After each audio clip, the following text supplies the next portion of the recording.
Today we're talking about Carlito's Way. It's a Brian De Palma film. It's a starring Al Pacino. And I'm curious what your initial thoughts were. I loved it.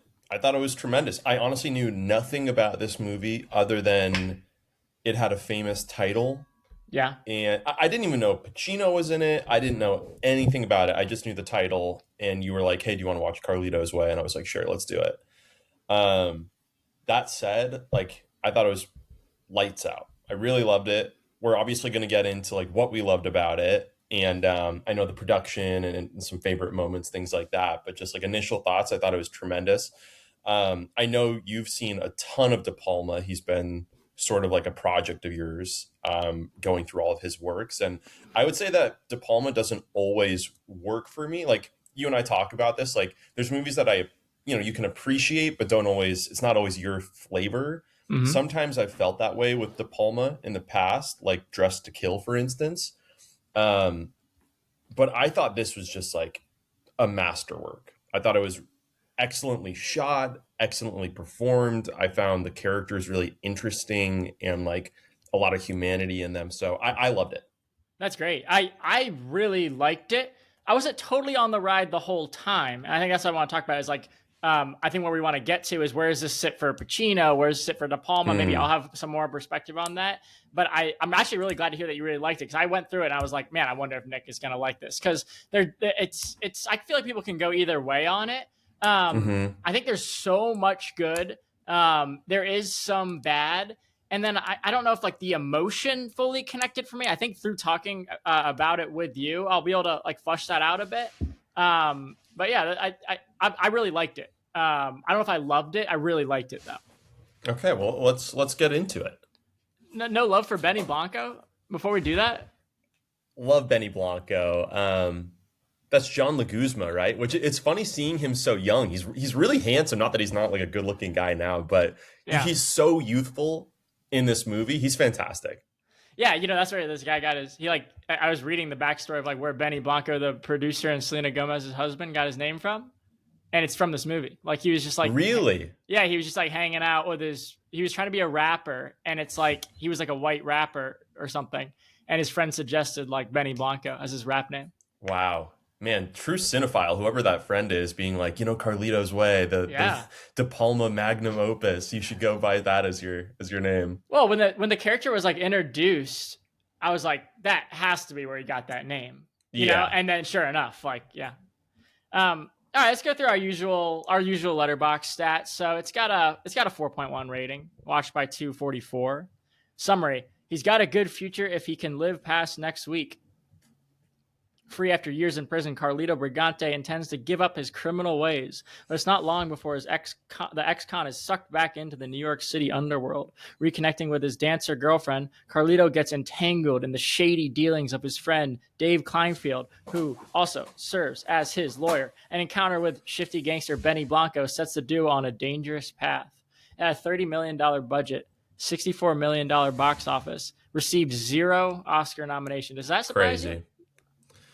Nothing surprises me when it comes to the Academy. I think the Oscars, I will watch them every year, and I think they're a stupid fucking sham. I think there's so much politics and so little actual taste in the Academy that I'm not surprised. Yeah, for whatever reason, I like that. I like trying to see what gets nominated. I think that's why I want to go see Hamnet today. It's still a good framework for what people like, Sure. I know people don't always agree with the winners, but I do think at its core, it's still a great way to see what was a good year at the movies, Yeah, it's so inconsistent in some ways, and then in other ways it's deeply consistent. You'll never see a genre movie get an Oscar nom. You'll never see a comedy get an Oscar nom. Anyway, we could do a whole episode about what's wrong with the Oscars, but I'm not surprised to hear that this got snubbed. But I'm saying that I don't know what did get nominated, so maybe there's a world where it had maybe it was a crazy year for films. Yeah, I didn't look into that, and we might see a year where there's genre movies getting nominations, right? Don't you think? Weapons, Sinners, this could be a big year. Sinners was a box office hit. I think also obviously the fact that it's about history, about Yeah. Racial tensions in the South. It's enough of a period piece that I think it will get some. I mean, it's also just on its own right a good movie, but I think it also checks the boxes that the Academy looks for. Yeah, true. I don't know enough about all that stuff, but it did get 2 Golden Globe nominations. So Sean Penn and Penelope Ann Miller for supporting actor and actress. So Sean Penn is tremendous in this movie. Oh my god, it's wild to see what I. So this came out in 93, and so it's been 32 years since this came out, and obviously this is a huge year for Sean Penn with One Battle After Another, and I think he's definitely a front runner for Best Supporting this year. So it's just crazy to see 32 years go by and this guy is still just a huge name in the industry, hasn't really stopped being a very influential actor. Oh yeah. And on that note, on One Battle, like what I had heard and listening to like podcasts after that movie came out is Sean Penn was kind of known for his like transformative nature and roles in the past. And like as I thought about it, like I'd seen him in like Mystic River and Casualties of War, which we'll talk about. It's another De Palma one, but like this was me really seeing like, oh yeah, I get what they're saying there. Like this, like, and I think even Pacino said that like on this first day on set, he started talking to Sean Penn and like he didn't even know who he was talking to. Like not literally, but it's like, wow, this guy really is like a different guy right now.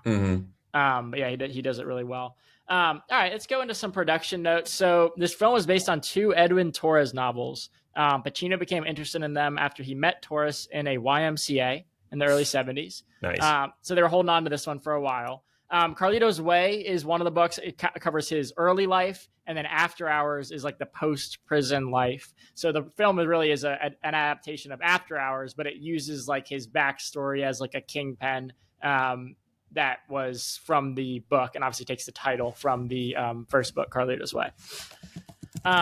So De Palma initially hesitated to do this because he felt like it would feel too much like Scarface. Ultimately signed on because he felt like it was more of a tragic noir style film than like a rise and fall crime saga, which makes a lot of sense to me after seeing it. It definitely has more of a noir feel than like the Scorsese-esque crime saga, For sure. And I guess I would add to that, like, it's not a true noir in the sense that Pacino's trying to figure certain things out along the way, but more than anything, he's just trying to get along, to have enough money to leave. Like that, he has a pretty clear-cut goal throughout the movie. And so it doesn't necessarily have like all the mysteries of a noir, but certainly like you're just watching this guy be influenced by powers that are really kind of beyond him in some ways.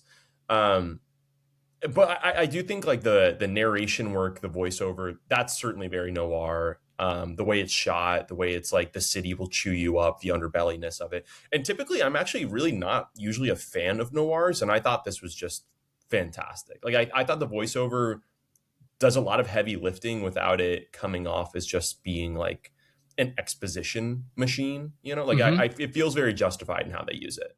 Yeah, I think that's fair. I actually like the voiceover too. And I don't always love voiceover, but I thought it made sense because of like the noir style. And then, yeah, I think that, the difference between this and something like Scarface, like Scarface is really like somebody coming to America and like grabbing it and like dominating and like rising to the top, whereas this is someone who's kind of been kicked around and just needs literally enough money. He has the exact number that he needs to like escape, so it's pretty different in that way. Yeah, and I mean, also just the Tony Soprano character versus Carlito. Yeah, I wrote it down in one of my notes. Tony Montana. Earlier. Oh, wait, what did I say? Tony Soprano. Yeah, Tony Montana. Sorry.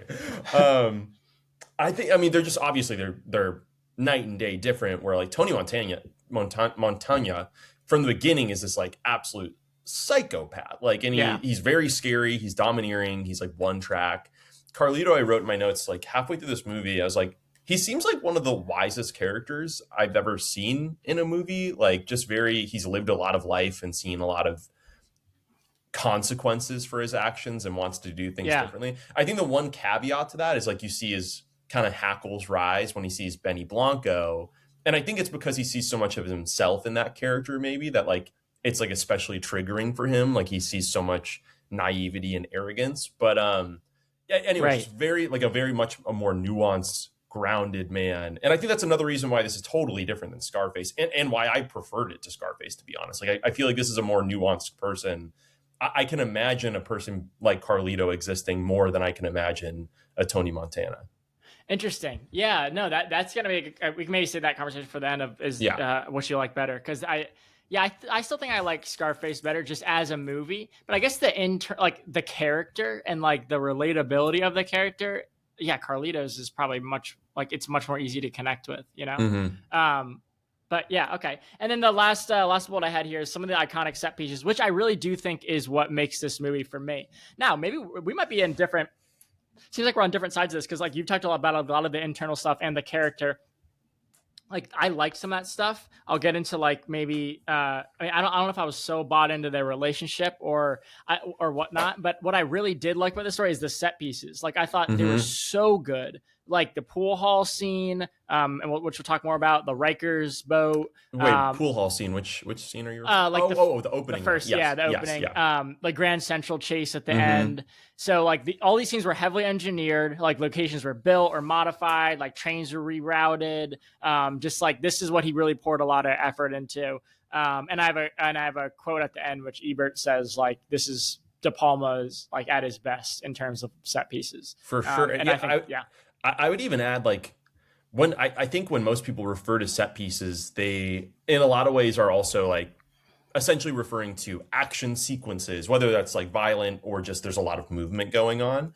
I think like one of the beautiful things about this movie is like there's set pieces that are completely passive in a way or at least like there's no violence associated. Like, I'm speaking specifically to Penn's house, Kleinfeld's like kind of beach house that he has. There's such a cool shot where you see, first of all, the hard cut to him being like, yeah, I'm having some people over this weekend, and it's like the craziest cocaine party you've ever seen. It's like something out of like a Greek vase of just like these people are losing their minds all doing cocaine, but like the slow pan and you see everything. Like, it's such an expansive wide shot, and it's so cool, the choreography of then like you see Leinfeld walking through it and you see Carlito walking through in the background, and then it's all of a sudden it's panning over to the field. And so I just think it's really cool that like he's doing this with exteriors and like outdoor spaces as well as within these like very city centric like interiors as well. Oh yeah, I think that's a great point. Great point. So, oh no, I skipped ahead. Let's get into the best. I double clicked. We almost skipped right to the worst, which we don't want to do. So this is just my list of best stuff. I know you probably got some stuff too. I think we can like skip around a bit. I just format it for the sake of this PowerPoint. But I mean, one of the things that jumped out at me first was that pool scene. I just think like that pool shot, like what he's doing. It's like, oh, he's gonna line it up and hit him in the face. Like, there's no feasible, plausible trick shot that is gonna come there. Like that is like I have no idea how he convinced that guy that he was doing something cool there, but whatever. But just like that scene, like the momentum, the rhythm, like the spinning camera. I just thought everything about that was so great. Like, there's a guy in the bathroom, like that scene I thought was just exceptional. Probably my favorite in the movie. Yeah. Oh, it's incredible. And it's cool. You see like how Pacino or Carlito, like you see his reputation precedes him everywhere he goes. Like, there's definitely a little bit of rust, but everyone's at least heard of him. And it takes him a second. I think as the movie goes on, you kind of start to subtly see like people know who he is again. He's running this club. But like even day one after being put away for 5 or 6 years and like the world is different. It's an awesome scene to see Pacino doing his work. Yeah, and he's like reluctant to go. He doesn't want to get pulled back in the life. Like, you gotta love a movie with that. A guy who's like, I've done this. I'm not trying to. It's like they pull me back. It's like Godfather. It's like he's retired now. It's so I just like that. Totally. Okay, next best thing I had. This is a very specific one, but it's always cool when you hear like a quote that you've heard before. So there's this Jay-Z song, which I have the picture, called what's it called? Reasonable Doubt. Well, that's the album, Reasonable Doubt. Oh, did I not write down what the song? It's like Brooklyn's Finest, I think. I think it's called Brooklyn's Finest. And the very beginning of it, it's like, okay, I'm reloaded, and then he does like the "You Want to Die, Big," like that whole thing. So then when I heard it in this movie, I'm like, oh my gosh, like that's what that is from. I always thought "Okay, I'm Reloaded" is from Scarface. Same, yeah. And I realized from looking it up, like a lot of people think that. So yeah, it's actually from this movie, obviously. But I want to see if that has ever happened to you before. And this is probably a tough question to be put on the spot for, but I do have an example of it. Of like you hear a line in a movie that you've heard in like rap or something, and you're like, oh, that's what that is. Oh God. I mean, I would definitely have to think about that one a Yeah, I little know. bit. I have one funny one. So there's this album called Godfather 4 by Currency. And like the whole album is just like Godfather quotes all throughout it. And then when I saw the Godfather, I'm like, oh, it's like, oh, Currency's doing the fourth Godfather. It's like, yeah, obviously, like that was the whole thing. Oh, I know one. Aliens, like the Marines and that are like "Stay Frosty." That's Okay, yeah, from Aliens, and that gets referenced in a lot of things. yeah. But it is cool how like I guess like movie culture is so intertwined in pop culture where like you see a meme, you know, like I think I've referenced this before, but the Predator meme of like the like Arnold and the other guy Dapping like up. yeah dapping up Carl Weathers or yeah Carl Weathers and Arnold dapping up, like, oh, that's what that meme is from. Like it is cool like that, like our pop culture is so like the breadth of things getting referenced in other things is so broad that you can like hear a random Jay-Z song quote in like a movie like this, you know? For sure. And the funnier thing is like some of these things are so ingrained that then it's like, how many people do you know, even in the like that are film heads like us, that have seen Carlito's Way, and then it's like you go to the general populace and it's like most people don't know who Brian De Palma is, even if they know the movie Scarface, you know? True. And then, but it's like, it's funny that despite that, some of these quotes still bleed into mainstream culture for whatever reason. I guess enough people saw it in the 90s, or the right people that were themselves like culturally influential. But no, yeah, it definitely has seeped its way into our vernacular. Yeah, I mean, it is interesting. Like, even people who like movies don't always like directors. You know, like I feel like it's also like a thing to like go through a director's filmography or like be interested in the director. Like even like there's just levels to it of like like the depth, of knowing about movies and stuff. I feel like De Palma is also the tier of director, and again, this could be its own episode, but like I feel like there's the obvious touchstone directors for a lot of people that are, like probably even mainstream people know, who are not super into films in general. They know who, James Cameron, Spielberg, probably a lot of them know Tarantino. Then there's kind of like that next tier of like, certainly Paul Thomas Anderson is probably, I mean, a lot of people don't know who Paul Thomas Anderson is if you're not a movie person, even though he's obviously extremely famous for us. I would say probably, I mean, De Palma, also just nature of the fact he's a little older than those other directors I mentioned. He's probably kind of like that third tier in terms of like awareness, and like you have to actually be pretty into film to start to know who these guys are. But it is funny once you start watching these things, like, I didn't know this for a long time until I really got into movies. Like these directors are very similar, even though this is like a very collective art form.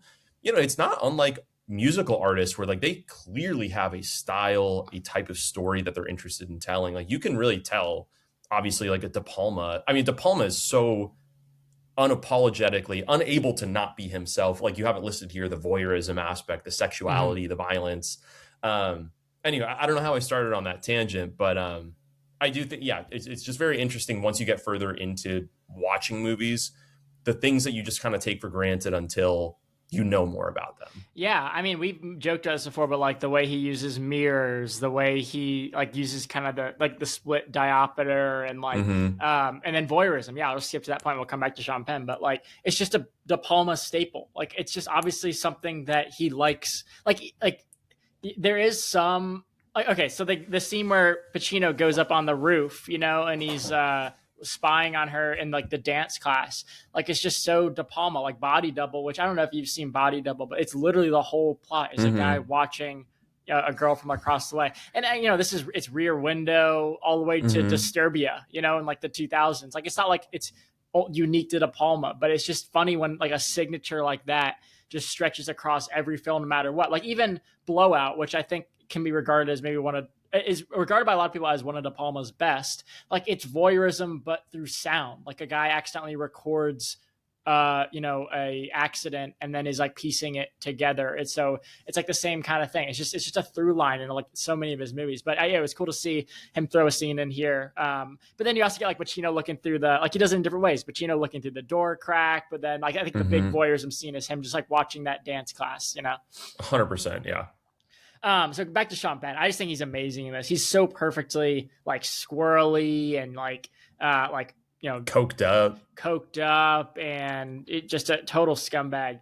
And we already talked about it, but just like totally transformative. Honestly, the only thing that threw me a little bit is like he obviously shaved his head and is wearing that wig, and you can like kind of see his like hairline from having his head shaved, and like if your hair was like receding like that, you wouldn't also have like a hairline, Oh, I didn't notice that, honestly. I thought the wig was pretty well done with him. It was really good. It's like near perfect, except then you just see like his like dark hairline, but then it's like the curly orange hair above it. I'm like, man, like they got to give him a closer shape.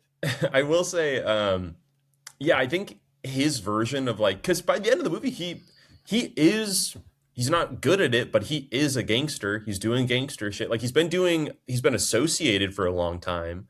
But by the end, his hands are dirty. He's no longer a lawyer, as Carlito puts it. Right. And I think it's really interesting. Like Carlito is clearly on his way out of the scene, or at least attempting to be, when the movie starts. But we still see a lot of like over the course of the movie, organically, we understand what would get somebody into this. Like a world without opportunity, a world where you get to have some recognition. There is excitement to it. But like, the shine fades pretty quickly. Carlito's just done 5 years. And aside from that, he's had to kill people. He's had plenty of his friends killed or put away for a long time. And like Sean Penn is just like essentially just skipped all of those brutal life truth aspects of the world. And instead is just the cocaine, just the money, just the women.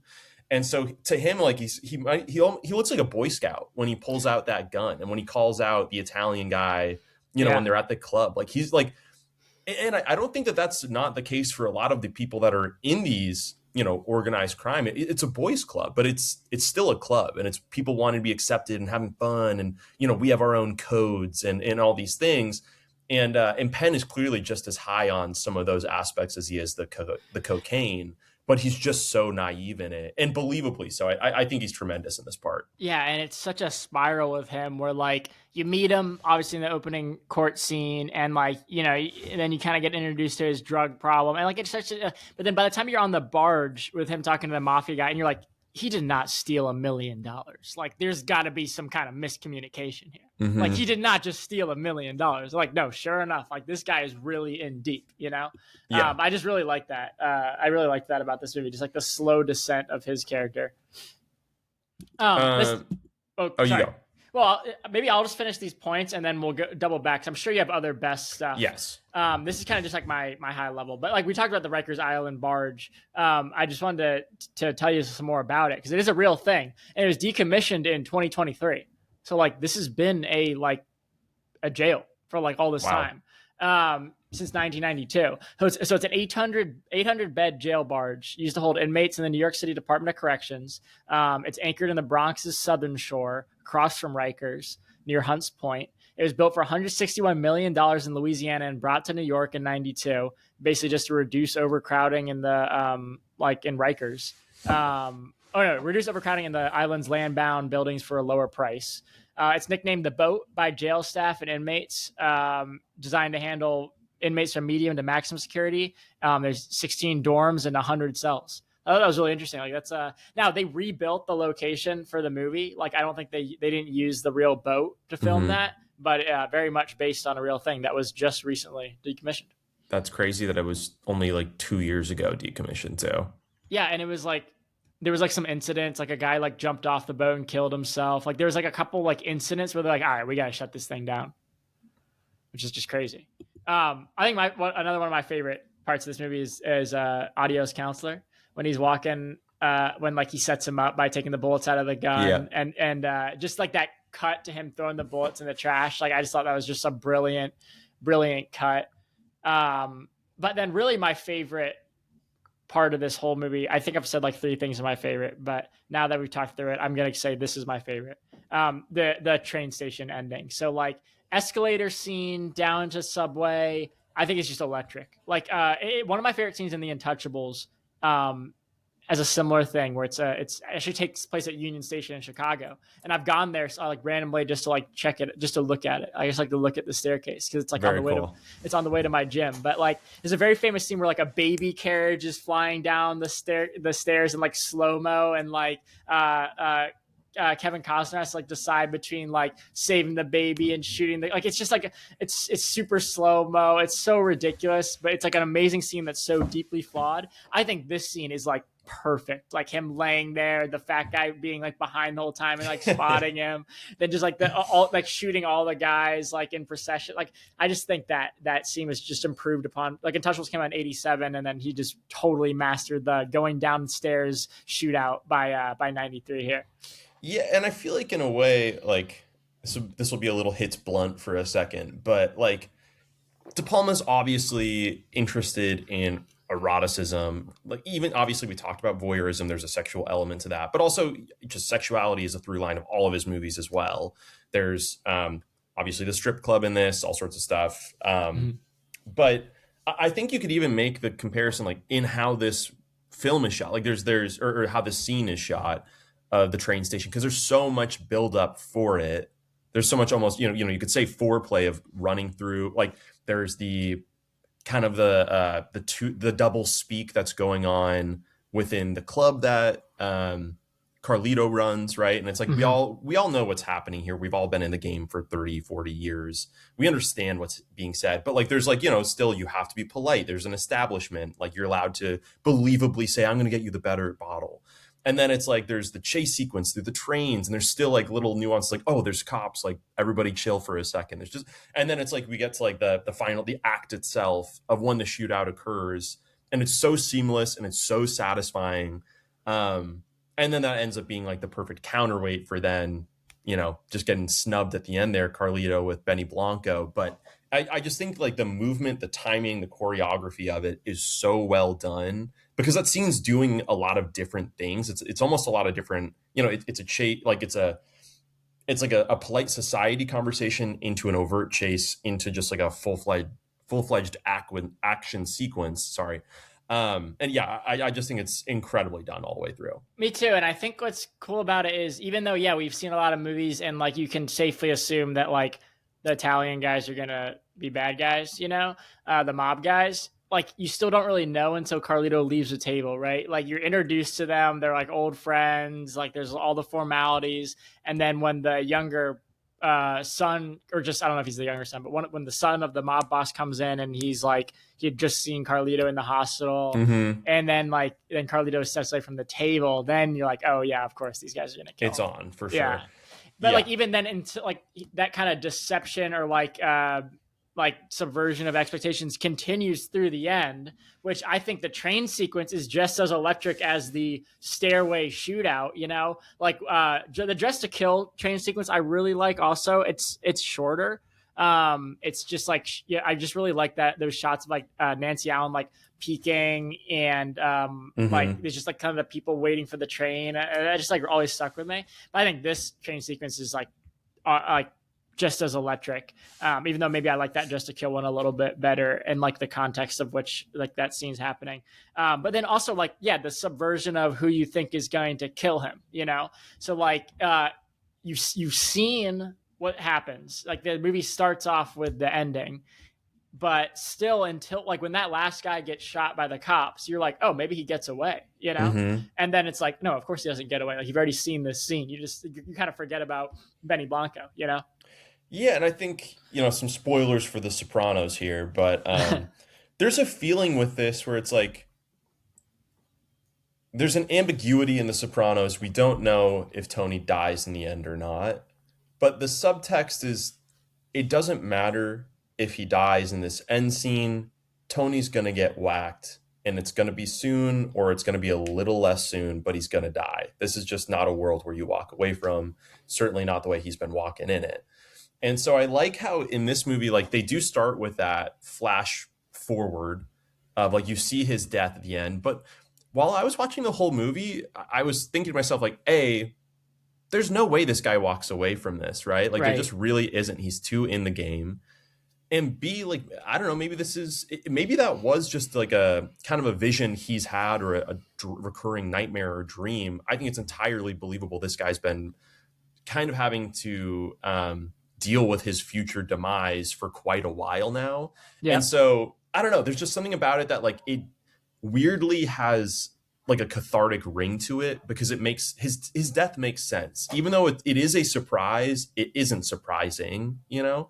So I just think the way that De Palma sets that up again, and again, like, this is something that it's so hard to put words to as like a filmmaker and a writer. Like, it's very different to read this on a screenplay or in a novel than it is to just see like the rhythm of how he sets this up and who this character is and the lifestyle he has. And I don't know. I think that's where like the magic of filmmaking kind of resides, because it's like, how could you begin to teach that? Like, it's hard to even, verbalize why it works as well as it does, let alone how could you teach someone to do that. And I guess the reality is you just have to make films for decades to be able to do it.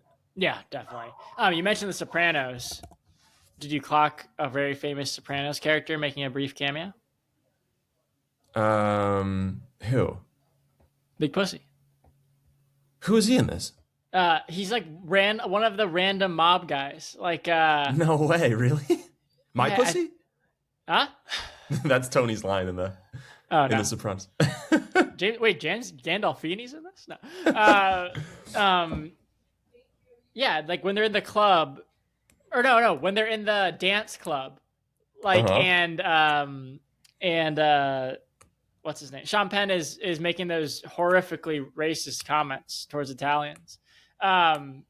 Big Pussy's there, and he's like, "Get him" or something. I think that's so funny. Yeah, I think it's that scene, but yeah, he just has like a one line. Maybe this is a good moment also just to bring up, because I'm going to put it in. It could be in best or worst, but I'm choosing to put it in best.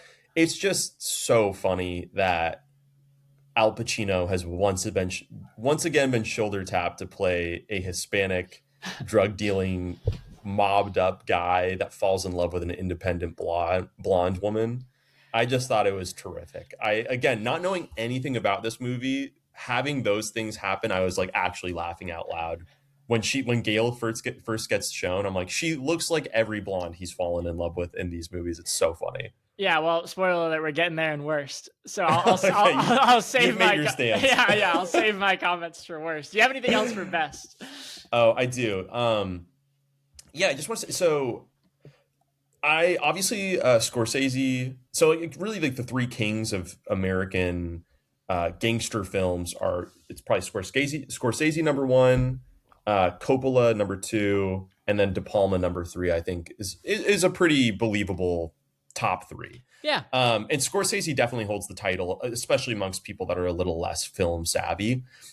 And he's terrific at it, right? Like his movie, Goodfellas, his depiction of the allure of this underworld and just how sexy it is and exciting it is. He's the best at it. There's no competition there. Yeah. But I've always had a gripe with, I just don't really believe the talk track that people have where it's like, and then you feel the cocaine come down, the hangover, the neuroses, the anxiety. It's like, yeah, you see a bit of that in Goodfellas for sure, but I don't know, 75%, 80% of that movie is him living the fucking life and winning. And even the end of the movie is, who plays, who's the lead actor in Goodfellas?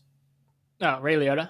Ray Liotta relatively gets away with things. Yes, he lives a boring life, but his comeuppance is nothing in comparison to all the murders he is, taking part in and all the crimes he commits.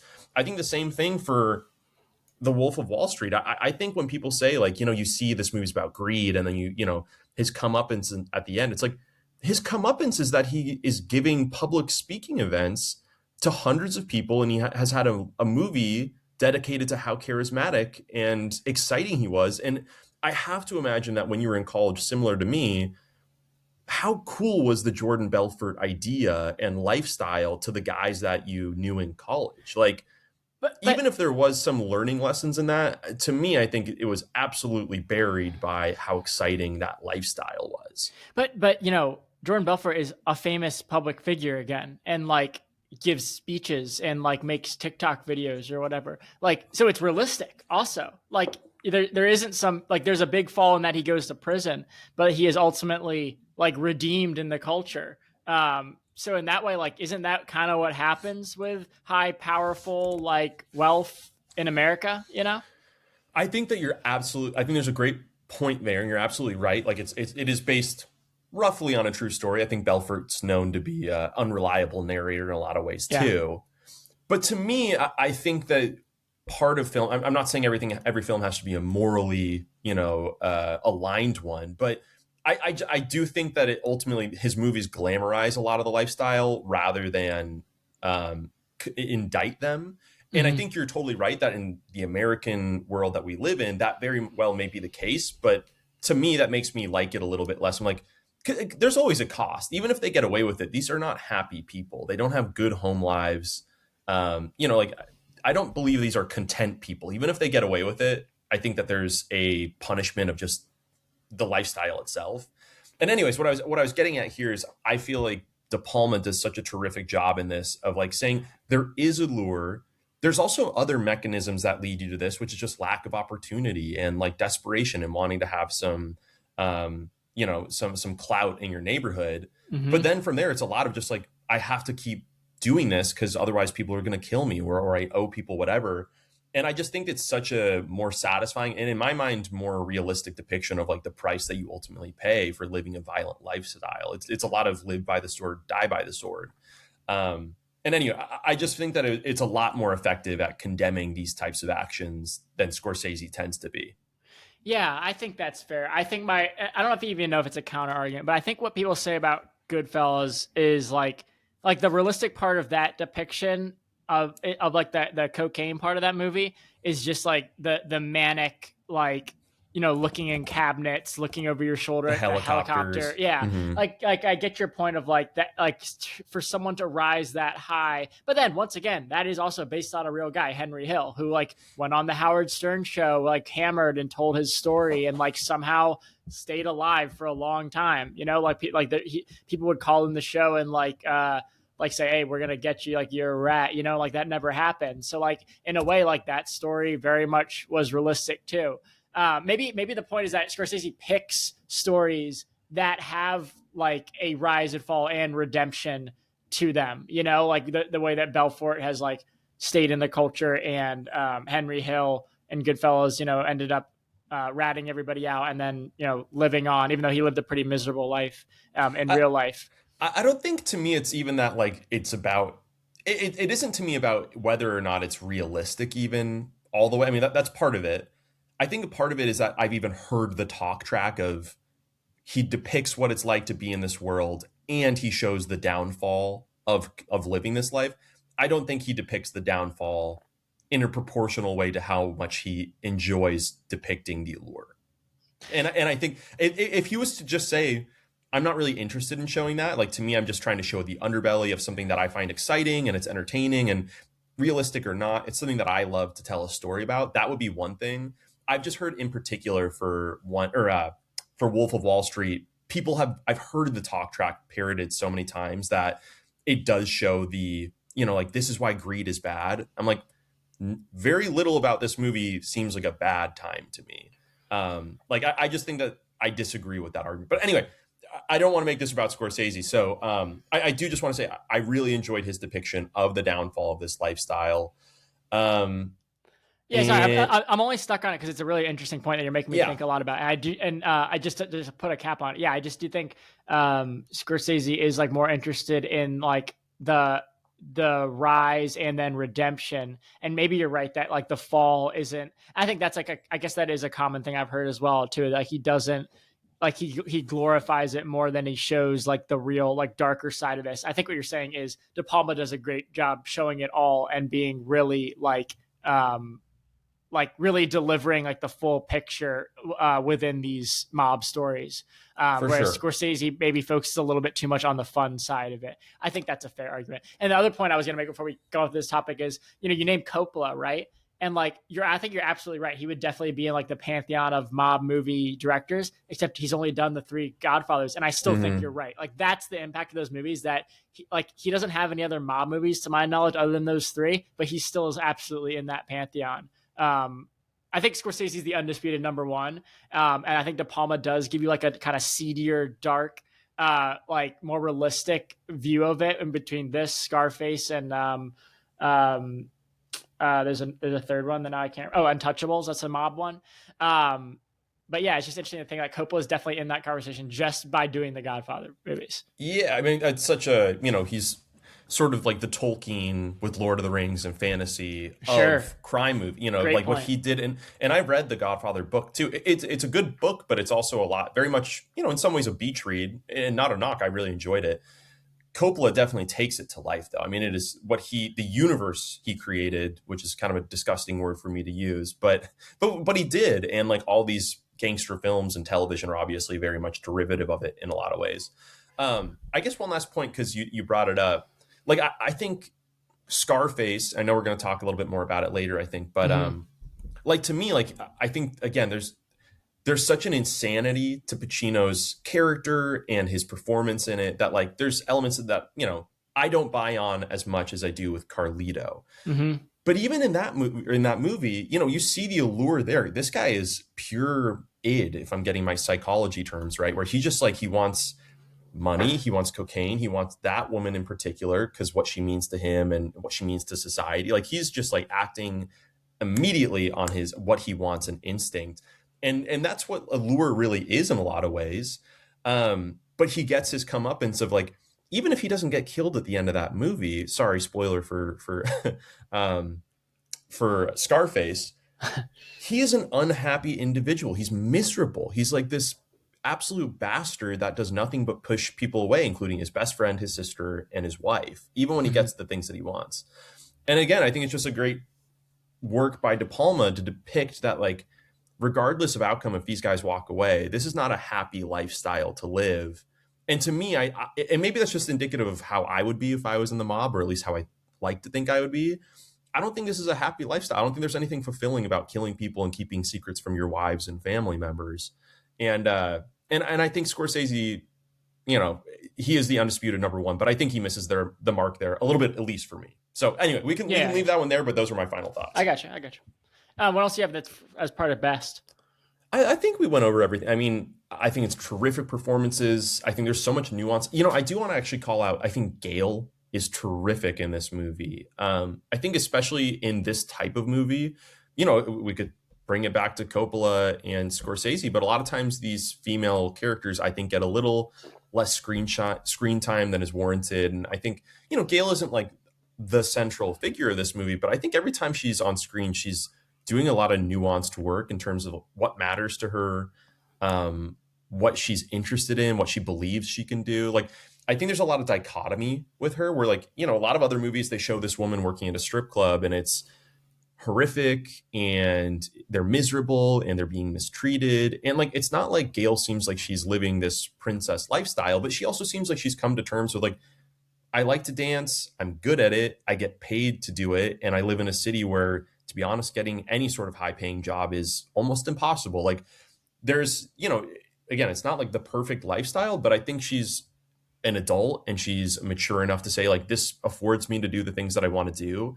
I just think it's like a very mature take on a woman choosing to be in that line of work, and it doesn't condemn her for it. And it doesn't even necessarily condemn the line of work, even though there's definitely shots where it's like, this is gratuitous. And I don't know, De Palma, as always, like, he's very sexual. So it's interesting where you see, like, the first shots of the strip club are very much, exploitive in the way that just a strip club is, where it's like, you're looking at them, it's attractive, whatever. But then there's also the moments where it's like, I don't know, it's like, we're both adults co-signing to this moment and there's an exchange of goods. So I think if nothing else, he's like open to the complexity of what this establishment is and what sexuality and commerce is. And anyway, I don't know, maybe I'm reading into things too much, but I don't think I am, because De Palma's been so interested in this topic through his entire filmography. So I think it's interesting that Gale can walk that line of being a sex worker, but also not fully feeling exploited necessarily. I think there's also interest to, like, she has a dream, but she also recognizes, like, hey, I've been a little bit burned out by that dream. And maybe it's not inaccurate for me to think that. Like, she has a great line where she's like, I had a dream, but now I'm awake. And so I just think she has a lot of cool things going on. I think Pacino's reaction to seeing her in the club is really human, where he's he's both recognizing I'm uncomfortable by this, but in a way I have no right to shame her, or I don't know. It's not that I don't have the right to feel uncomfortable, but I don't have the right to judge this person while I've been gone for 5 years. Like, I think there's a lot of believable humanity in that as well. So, and then, yeah, I don't know. I found their love really interesting. Where like Gail, certainly when she, they have that scene talking through the locked chain door, I think is unbelievable. I love the cinematography of it, like what's between them symbolically and physically.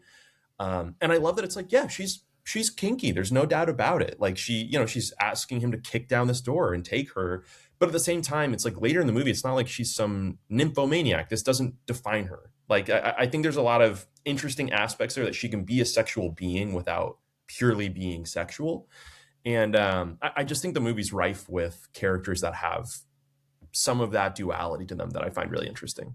Yeah, I'm gonna address two of your points, and then there's gonna be some that come up in worse. So I think there's gonna be some things here that maybe we're on different ends about. But I think, yeah, when Pacino sees her in the strip club, and then also when she sees him, like her kind of demeanor changing up on stage, like he kind of cuts through like her like hardened like persona as like as a state as like a stripper, and then what I also think De Palma does so well is like he shows like the, I guess you could call it the glamorous side of it, but then he also shows like the two creepy guys like coming up like, hey, I really liked you up there, yeah.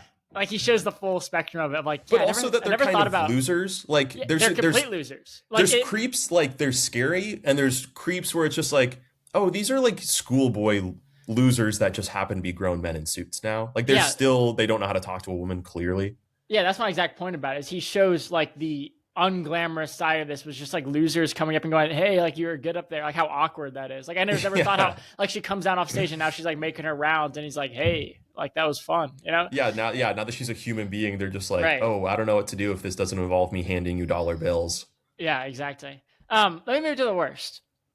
And then maybe there might be some debate on some of these things. I'm now even more excited about it. So I mean, we talked about it as a positive, but like my initial reaction when the movie concluded was, I wish I didn't know he was going to die, because I think that surprise would have got me so much better. And like, I just kind of stopped rooting for him or like rooting for the relationship when I knew like, this is not going to work out, So like, there was a part where I was like, man, I do wish I didn't know. But so like, I was kind of hanging on to it. Then when like the son of the mobster gets shot by the cops in the train station, I'm like, oh, sweet. Like maybe it was a dream. And then of course, John, I can't pronounce his name. Luciamo, I don't know. Benny Blanco from The Block, when he comes up out of nowhere.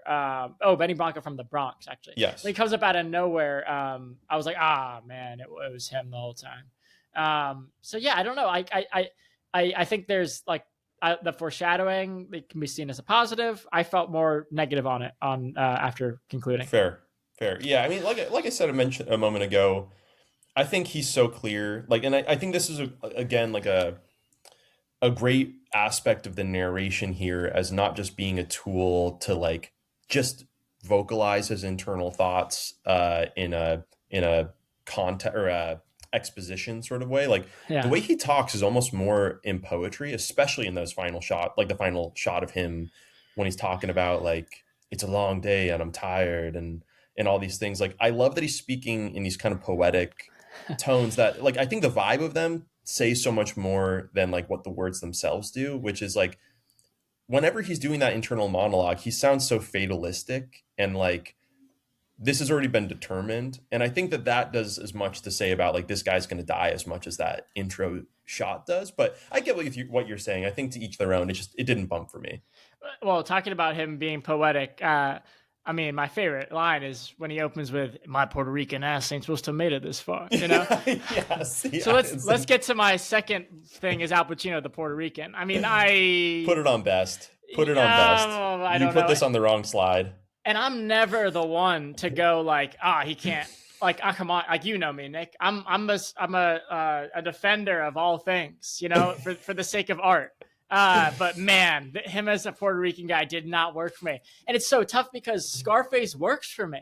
I'm like, why is this not working? And I think it's because like there was just no attempt at a look, no attempt at an accent. It's so funny when they're like, this guy looks Italian. It is, and that's the only thing that saved it for me is that they went on the nose with it. It was like, he's got an Italian face and he can't dance. It's like, yeah. Like, and we covered that in Scarface, how like it's a real dead giveaway when he's out on the dance floor with like all the girls, and he just cannot dance. He just keeps doing this sachet thing. It's incredible. It's so bad. But yeah, like I also think just like the "my Puerto Rican ass" line, I'm like, you can't do that. Like you lean in. Yeah, they really like right off the bat, I'm laughing. Like, I'm like, man, they shouldn't have, like, I get that he's like, he doesn't have to look the part to play it, but come on. And I also just think like when he's in this scene right here in the top right of my picture, when he's walking through like the Puerto Rican neighborhood and he's so out of place, like, I'm just like, it's so hard for me to buy in when like, he doesn't have the look. He's not even attempting an accent, and he just looks like an Italian guy walking through a Puerto Rican neighborhood. I didn't bump as much with that top right one because I get what you're saying. I mean, he really clashes there. It's completely also just like the trench coat and all of it. But to me, as part of it is like he's also just aged out. Like he was probably already a little out of touch just by virtue of being in his 50s when he went away. And now it's been 5 years that he hasn't seen culture change. And so he's just like, I don't know these streets anymore. I don't know the rules. Like, so to me, it wasn't a problem. But again, I think I couldn't really argue otherwise. So then the counter to this, though, is Viggo. Like when Viggo Mortensen starts doing, speaking of Lord of the Rings earlier, that's a weird connection here. Viggo Mortensen's accent, like when he first starts, I'm like, this kind of works. Like he kind of sounds Latin or Hispanic. Mm-hmm. And then as the scene goes on, it just gets worse and worse. Like as there's more emotion into it, and like I understand, like who am I to judge? Like he's obviously a professional actor, but like I get that, reacting, emotionally probably is harder to keep an accent within. But it begs the question of like which approach is better, right? Is it actually better that Pacino just doesn't even try it and just sticks to, kind of his standard persona, because it's just too hard. Puerto Rican ass. Yeah. Well, he drops it after that. Is it worse that Viggo tries it and then like loses it within one scene? I think probably the answer is yeah. Yeah, I think Viggo's is definitely shakier. He also just looks as far from a Puerto Rican as I think is like he just like looks like some German guy. I don't know. It's kind of wild. Like I they're doing some good work with the costuming and stuff. I don't have any problems with the part myself, but also, I mean, maybe I don't have as much of a I don't have as much of a Puerto Rican connection for it to stand out to me, possibly, but I don't know. And I don't know if it's that for me. Like, and I'm not like offended by it. Like, it's more just like, it just doesn't like it didn't. It takes you out a little. Like as an actor, it just really, especially when they're leaning so much into the Puerto Rican thing, obviously, and he's like, it took me out of it. Whereas Scarface, like he's doing the accent the whole time. He's got makeup on, like he's like, and him really hamming up the Scarface role, and like really doing it for some reason, like makes it work for me. The like not committing to the look or accent. It's just hard for me to connect with, Okay, fair. That's my point there. Okay, so then I think maybe a big disagreement is I wasn't so big on I initially thought I'm like, do I not like the Gale part? But like, I actually think you're right that she does do a good job. And actually you saying it again in that last slide, like I completely agree with. And I think my problem more is just their relationship. I just never really got connected to it. The chemistry didn't feel like it was there for me. I do think the scene with him busting through the door was effective.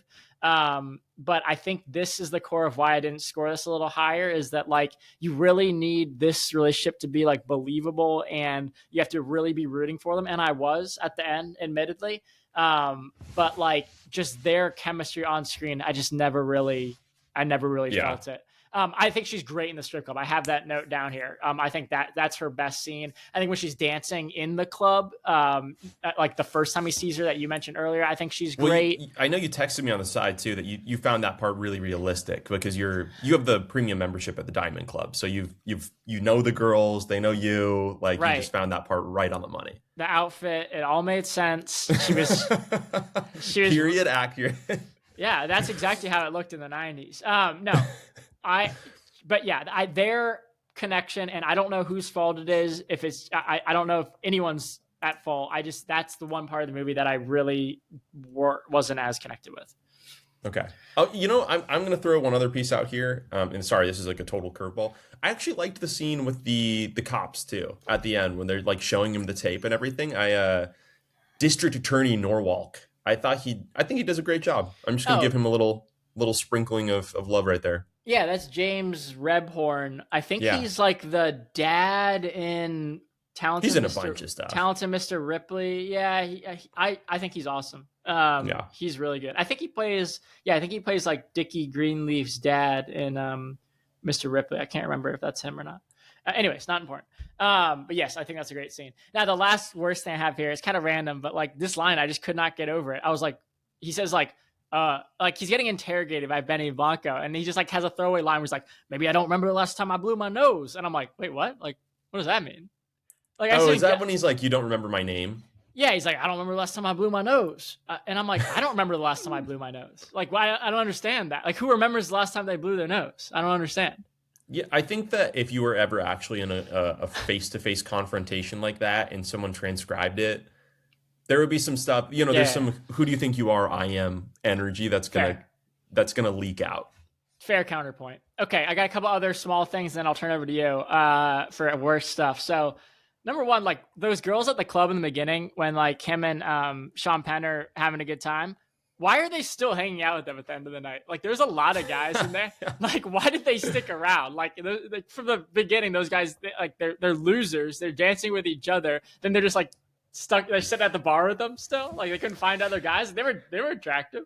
I think, and this is, I totally get what you're saying. I think that this is something worth mentioning that I do like. I think the relationship between Pacino and Penn, we haven't really talked about. I just think that's really well done. I don't think we needed to belabor it too much. But like, I think that, especially in the first half of the movie, there's a lot of authentic love between them. And I think them dancing together, I actually love. Like, I think that there's such like a exuberance of this guy getting out of prison and it's his friend and all that it's like so believable. I think if your boy got out of jail and you're having a couple cocktails and they have their arguably escorts that are with them for the night, you would not hesitate to kiss your guy on the cheek and be like, I'm fired up to have you. So I just love that energy. But it's a fair nitpick. I think that those were probably essentially call girls, or at least they run in that group, and part of how they get paid is at least hanging out. Okay, that makes more sense. I actually hadn't thought about that they're probably call girls. I thought it's just like girls that they met at the club, and then it's like, listen, man, I've been in a lot of clubs in my life, in my time in Florida. Like, those girls are moving on after 5 minutes. Oh, yeah. I think Penn being like, we got, like, wait till tonight. Those girls were always going to be there. And I think you're right about their relationship being great, because it sets up then later when Gail is like, why are you hanging out with this guy? Like, he's bad news. And Pacino's like, this is my boy, Mm-hmm. And last thing, I think when Sean Penn starts being racist, I just thought it was a bit much. Like, I'm like, dude, like, I know he's coked up, but like, that's so bold to just be like, can I say the W word, do you think, if I'm 25% Italian, or should I just hold off? I think it's probably fine. I don't want to risk it. And when he starts saying it, I'm like, dude, like, why would you do that? Like, it was like, I think a little like over the top. Like, I get we're trying to show how out of control this guy is, but like, it's not even your girlfriend. Like, it's your friend. Like, what are you doing? I don't know. I think that it's like, and again, I don't really have any connection to the mob, believe it or not, but I do think probably the nature of like these gangs being drawn literally just on racial lines. I mean, there's subgroups, of course, and there's like the families, but like, we are the Italians, we are the Puerto Ricans, we are whatever. I think that just like also just breeds within it. Not that there wasn't already rampant racism, but it's like, hey, like essentially these are literally our colors and also our like battle lines. And so just that sort of terminology, I think, is getting thrown around constantly. I don't know. I don't think these guys were too concerned about dropping slurs. Well, but just the confrontation. Like, why would you pick that fight with this guy? Like. Oh, yeah. Yeah. Do you have any other worse stuff? No, I actually like this movie a lot, so I didn't have anything that I wanted to shit on it for. So I do too. I do too, but there's just a lot of stuff that I wanted to make fun of. Maybe I'm just a little more cynical. No, I'm just fucking with you. I know. No, I mean, I really enjoyed the movie. Like, I guess maybe you could kind of nitpick, like, hey, if this like Sasso guy is just skimming off the top of the club, like, is he not going to get, clipped? I feel like it's a little weird that he kind of gets the pass for a little bit. But then on the other hand, like, I like that there's just a messiness to this. Like, it's, it's disorganized crime in a lot of ways. It's kind of a guy I know who needs to take care of it. Like, Pacino's not a club owner. He like, or he's not a manager. And, just through the virtue of knowing Penn, he gets set up with this gig and he does an okay job with it. But, and I guess in a way that kind of leads into like one of the things that's kind of I do like about this movie is the ambiguity, or not even ambiguity. There's the narration where he's like, you always have to, if you start losing the angles, that's when they get you. And he's like, it's hard to tell who's lying, but then again, maybe everyone's lying. Mm-hmm. And like that kind of foreshadows that like Sasso does fuck him over. And Sasso tells him like, hey, watch out for Pachanga, Luis Guzman's character. And is like, but so it's like, but Sasso's a liar, but he can also tell the truth. And so I think there's like a cool, I guess it is an ambiguity. Maybe it's crystal clarity of there is not a person in this entity that you can trust. Yeah. On Sasso, I don't think we're telling any tales out of school by saying he's a heavyset guy, right? I mean, that's pretty well known, well documented. Yeah, I didn't notice it, but what's kind of unrealistic that I was just thinking about as you were talking about him is upstairs office with a staircase. You don't think he's getting up there? I don't think he's getting up there. Maybe he's got some calves, man. You don't know. Actually, he for sure has some calves. Like, you ever seen like big guys who like drop weight? Like those dudes are just yoked. Oh yeah, I would almost go so far as to say for most of us, the only way to get big calves is if you were formerly a big guy. Fair. But also like there's no scenes of him walking up those stairs. I'm starting to think that maybe he's never been in that office. Maybe there's like a some sort of like lift or like a pulley system. I didn't see one. All right, I got one more. I got a couple more sides to you, and we're at an hour, so okay. I can keep moving. If you're done with worst, I'll keep moving. Okay. No, yeah, let's keep moving. All right. I didn't prepare you for this. Okay. But you got to just kind of have to do it on the fly. Do you want me to quick draw these, or should I? Oh no, do my thing where I speak too long. No, you should. You can do whatever you want. We could go for 3 hours. We could do 2 hours on these last two slides if you want. Is that what you're saying? Yeah. Okay. Question 1: Who plays Carlito in the remake? Okay, I guess question back: do they have to be Puerto Rican this time around, or do they have to not be Puerto Rican? Do they have to be someone switching races? Totally up to you, but I'll give the obvious answer that I think everyone would go to the theaters to go see. I think I know what you're going to say. Come on. Oh, okay. No, I was wrong. Okay. Come on. Give him the part. I did this for Jazz. Jazz is never going to watch this. No. But if she does, give him the part. No, he should be Guajiro. He should be the nephew that gets clipped in the bar. Oh, yeah. We didn't really talk about him. Give him some screen time. He can be on the poster, get people, you need butts and seats, but I don't know if we want Bad Bunny all the way through this thing. Okay, fair enough. But I mean, yeah, he would get people in the theaters, that's for sure. Okay, who's playing Carlito in this? Yeah. You already know who it is. We're putting De Niro at 90? No. We're putting Pacino back in the role. I'm saying Leo DiCaprio. Just dye the hair. He can keep the goatee. Has he done? I think he plays like a South African guy in something. Oh, in Blood Diamond, I think he's like South African. No, is that? There's white South African. So no, but like he's doing the accent. Like I'm trying to think of roles where he went like different race. I mean, oh god, not Killing of a Sacred Deer. What's the most recent Scorsese? Oh, Killers of the Flower Moon. Yeah, he's got an accent in that one. But he plays like a Texan, doesn't he? I think he's like an Oklahoman. Oh, okay, or something. Same thing. Are we ready for the next question? Okay, yeah. Should they make a third one once Diddy gets out? Did you know that he was in the sequel? There's a sequel? There's a sequel starring Sean Puff Daddy Combs. This so the question crazy. Is, should they make Wait, is it a sequel or a remake? There's a sequel. Carlito's Way, Rise to Power. Luis Guzman's back. This is crazy. Wait, so is somebody playing like a young Carlito? I have no idea. I almost watched it. It's on Tubi. Fuck that. Never, I wouldn't touch that with a 20-foot pole, but yes, they should make the third. Right, so Diddy gets out, they run back a third one. Yeah. I don't know how integral he is to the story. Yeah, release this kind of a la Rust with Baldwin. Just absolutely controversial through and through. Okay. Now, question number 3.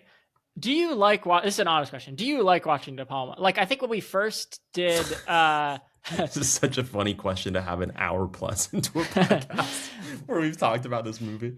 So I think when we did Dress to Kill, you were like, what is this? Like, why are we doing this? And have you come around a bit since then? Like, I think you like this more than I did, which is great. I love that.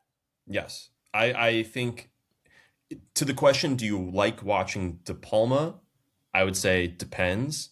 There's definitely movies of his that I do not really enjoy that much. I did not really enjoy Dress to Kill, to be honest. I probably would never watch that movie again. I definitely would never watch that movie again. Yeah, it's my number one. I think that this movie was terrific and genuinely is immediately one of the best movies I've seen this year. And one of the best movies I've probably seen in years. I would recommend this movie to anybody. I love that, man. I am blown. Like I actually feel so, like I'm so glad that you feel that way. That's awesome. This totally changed. Honestly, I think this makes me want to watch more of De Palma and like go back. I think that this is sort of like the oh god, what is the term for like the stone that this is like the Rosetta Stone for De Palma. I think if you watch this movie, there's sort of an approachability to it in some ways that his other movies are, a little more out there. But I think if I had seen this first, I think I would have understand the De Palma ethos and what he's going for a little bit more. And this is terrific. I love that. And then last question. If your girlfriend walks into the room during a scene of intense violence, graphic nudity, or blatant offensive and or distasteful content, do you just say, John picked this one? I want to say I have in the past. I want to say I've used that at least once. I assume so. All right. Actually, I think it literally was for Dress to Kill. I think I would turn that on. Yeah, because there's the whole opening sequence where I think she's like in the shower. Having a vivid. Oh yeah, there's that crazy sexual dream that she has. I think I turned that on. I was like, yeah, let's watch this. And I was like, I didn't pick this movie. I'm gonna lay it on you. Don't rat on your friends in the words of Carlito, but I had to rat. Fair enough. All right. I got 2 more slides. These are good questions. Good. I'm glad. No, I got 3 more slides here. Sorry. My closing thoughts. Set pieces are great. John. I'm sorry. This is a great movie. Set pieces are great. Emotion isn't there for me. Good for De Palma. Good. I think it's good for De Palma. I don't think it's one of Pacino's best. I think my biggest problem with this is more like the Pacino performance. Really? But dude, I also went 3.5. Like I'm not saying I dislike this. I'm just saying like not total. Like I just didn't totally connect with it. The set pieces are like I said before, Ebert said this is De Palma's best in terms of set pieces. I completely agree with that. Okay. Yeah. So what'd you go, like 4.5, 5? I went 4.5 on this. It's amazing. I think to me, part of the text of it not being super emotional is also, Carlito has that when he's first having coffee with Gail and he's talking about like this, that's how they beat you down. They take the wind out of you. And I think there's a little bit of that. He's been broken by his time incarcerated. He's been broken by realizing that his line of work is a terrible one. And I think he's also been broken by, he's just an older man now. He brings that up consistently. And I think hopefully I disagree with this someday, but I think even at the age of almost 30, there's part of me that can recognize that, you live a little life and things become a little less surprising and things become a little bit less emotional because of that. There's not as much novelty as before. And you're like, I've done this song and dance. I know when I walk into this room and there's that guy hiding in the bathroom, like, fuck, here we go again. And so I think there's moments that in other characters could be more emotional, but he's just a grizzled vet and he's not interested in it anymore. But anyway, yeah. I don't know. This is me. Like, I shouldn't be trying to convince you right now. This is just, I really love this movie. I think it's actually, I don't know if I could say it's my favorite because I do love Heat as well. And I kind of forgot to throw that in there. I mean, obviously Heat is terrific. So I don't know that I like this a lot more than I liked Heat the first time I saw it. And there's less, I think obviously less action than in that movie, but I think, the Penn performance is terrific. I love the fatality of it. Like, again, there is a lot of noir in here, and I don't usually like noir, but I don't know. I could wax poetic on this movie all day. So that's good. No, that's great. I mean, I think just to rebuttal a bit, I mean, the performance is purposefully muted. Like he's playing a very like internal guy. So I do get that. It's supposed to be like melancholic and like that's very like noir style, like I don't think it's fair to say Pacino's bad in this. I just don't think it's one of his best. The accent really throws me off. And like I personally just didn't connect with the like emotional side of this movie. And I think it has to hinge on that for you to be like devastated at the end. But then you see what happens at the beginning. So the whole time I know what's happening at the end. So like, I think I just struggled with that side of it. But I think I'm in the minority on this one. Like I know a lot of people like it and I'm actually more happy that you like it. And it makes me want to watch it again now because I own it now on Blu-ray. And I probably will watch it again because I don't know, maybe I just, it just needs a second watch for me. That happens a lot of times. This is the best version of a bump, I think, between us when like we disagree, especially because we both liked it and at minimum appreciated it, but it's just one of us liked it a little bit more than the other. because I think we both bring up valid points of like maybe where does it miss the mark a little bit, and maybe where is there a little more appreciation. So usually we always end up with the same score. So I think it's almost more exciting when we disagree. Oh, me too. Like Dressed to Kill was like our first example of that, and I was like genuinely blown. I was like, wait, you give it a 2.5? Like I was like, I like that movie. I was like sad.